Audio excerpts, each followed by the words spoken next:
extraordinaire. Un député de région. Salut le monde!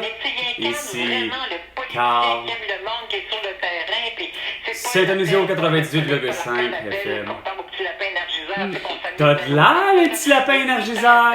Tu sais, celui que... Je pense que...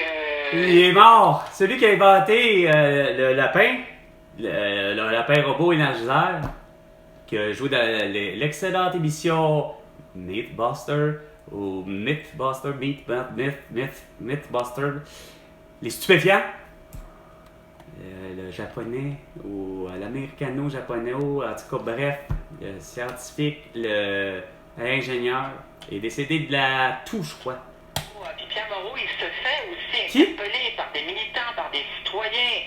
Alors lui, je ne sais pas si Pierre un jour va céder, va répondre à l'appel au chant des sirènes, comme on dit souvent, mais clairement, Pierre serait aussi une personne avec un énorme potentiel. C'est sûr que si on cherche un nouveau candidat, là, un jeune qui n'est absolument pas associé à aucun gouvernement libéraux du passé, on est mieux de se lever de bonheur parce que... Ben, c'est clair, vous avez personne. Tu sais, quand t'as déjà épuisé Justin Trudeau, Jean Charest, puis Jean Chrétien ou autre, regarde, c'est de la bullshit. Les exécutifs, Pierre-Éliott Trudeau. De comté, et puis la prochaine élection fédérale, là, va falloir que tu trouves 125 en plus. 125 personnes! La première chose à faire, c'est Ben, écoute, je pense que... de toute façon, avec la dissolution du parti, puis la destitution de Justin Trudeau, de François Legault, regarde, leur parti, regarde ça. Dans un premier temps que ce parti-là a d'avenir, mais après, c'est de convaincre les Québécois que le Parti libéral du Québec... C'est que tu arriveras pas à convaincre les Québécois et les Québécoises de ça. Il faut être souverain. Pierre Moreau, tu mentionnes son... Pierre Moreau, le beau sans dessin. 70 Il a 70 ans de trop. décembre. Et on peut s'entendre là, que ça peut être long avant de reprendre le pouvoir. Là. Remarque, regarde Jean Charest, quand il a fait le saut provincial, il n'a pas été élu le premier coup. Là. On s'en calisse! Jean Charest, c'est encore pire! Ça va peut-être prendre quelqu'un. Je veux pas faire d'âgisme, là. Non, tu veux pas faire d'âgisme, ben non, regarde. C'est pas l'âge le problème, c'est le problème, je vous l'ai dit, c'est que les solutions sortent pas de leur cerveau. Moi, les solutions sont tous là, tu sais. Je l'ai dit, regarde, c'est pas compliqué. 1, la souveraineté. 2, ça s'appelle les étudiants du 1er juillet, aller jusqu'au 30 de septembre, vont à l'école en septembre, mais 2024, ce qui fait que tu n'auras plus de pénurie de profs. Puis 2, tu mets ton privé dans le public, que ce soit en éducation ou en santé.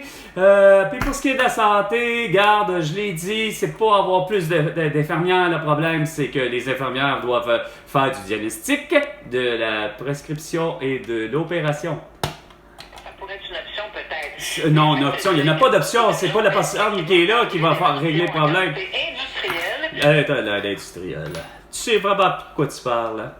Puis d'ailleurs, je sais pas qui parle. Mon chapeau, parce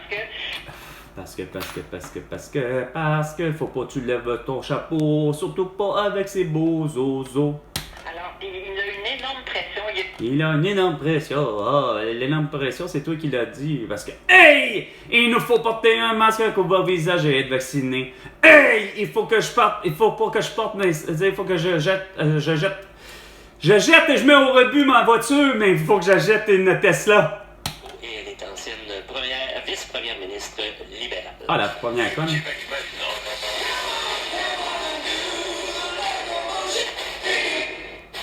Donc, le temps de notre chronique de mobilité avec Catherine Morancy. Salut Catherine. Une chronique de mobilité. Catherine, tu as une foule de sujets. Je regardais ton plan tantôt. Là, il y a beaucoup de choses, mais je veux quand même d'abord t'amener sur un dossier qui a fait beaucoup jaser dans la presse ce matin.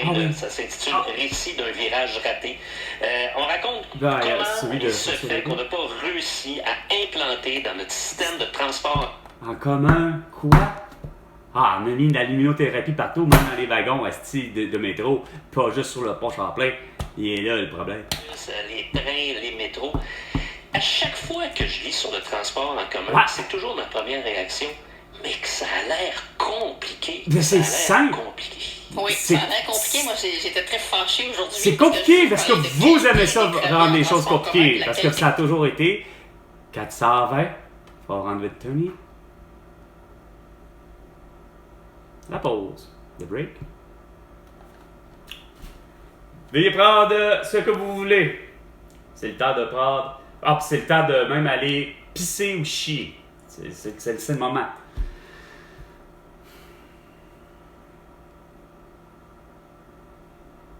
C'est qu'au Québec, ça a toujours été la devise. Pourquoi faire simple quand tu peux faire compliqué? Pourtant, c'est simple. Surtout Montréal, le concept Christ de Montréal, déjà c'est une ville qui vit 24 sur 24. Fait que tu devais déjà en partant avoir tout, de ce soit de tes lignes de métro, avant même que il y avait le prolongement, puis déjà le projet projeté, comme on dit, que quand tu rentrais dans un des wagons, puis même pas juste dans un des wagons du métro de Montréal, tu rentrais dans n'importe quelle ligne, tu rentrais dans n'importe quelle station. Évidemment, on voit le plan complet, mais il a toujours été complet. Hein? On avait toujours vu des lignes blanches qui étaient le prolongement de soi-disant Côte-Vertu, puis je sais plus l'autre, puis surtout Charnacy, puis c'était supposé d'être projeté pour aller plus loin. Me souvenant de ça, pour avoir pris la première fois le métro de Montréal avec ma mère pour aller justement au Forum de Montréal pour voir une partie de hockey, soit les Whalers d'Hartford contre le Canadien de Montréal. Puis pourtant, c'était le pire des gardiens de but en Mike Liut. Puis Chris, le Canadien a fini par perdre pareil 4-3. Reste pas vrai que c'était des années 80. J'avais déjà posé la question à ma mère. Ouais, mais pourquoi ils sont pas faits? La réponse, façon de parler, elle a fini par dire, genre, il n'y avait pas d'argent, il n'y avait pas si. Non, il y avait sûrement l'inflation, il y avait sûrement toutes sortes de styles de réponses inexplicables. Parce que pourtant, au Québec, il n'y en a pas de guerre, il n'y en a pas rien.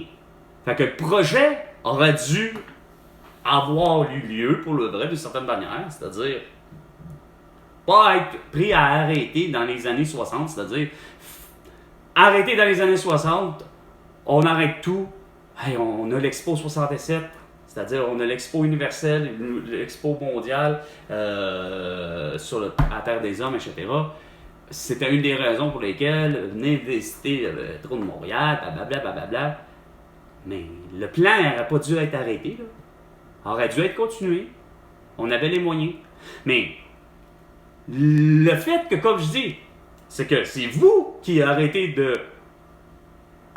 vous concentrez à essayer de vouloir avoir, oui, des gens qui le prennent, mais c'est que vous les motivez en les disant déjà, en partant, ben regarde, tu as 65 ans et plus, ben, tu paieras pas.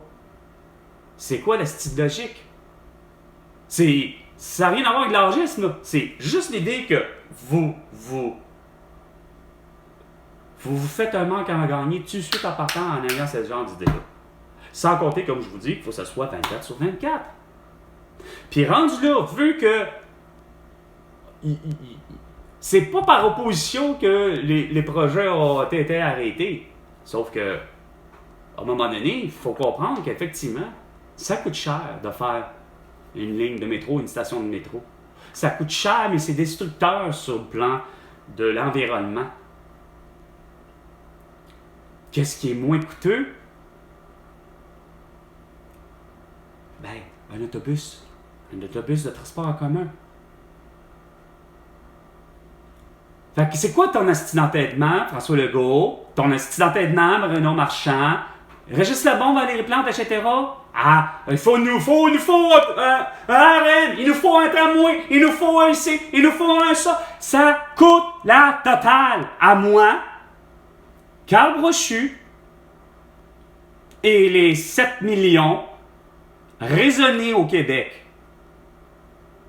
C'est pour ça qu'on est écœurés. Parce que vous prenez des décisions à la con. J'aurais jamais accepté d'avoir un pont Champlain en luminothérapie.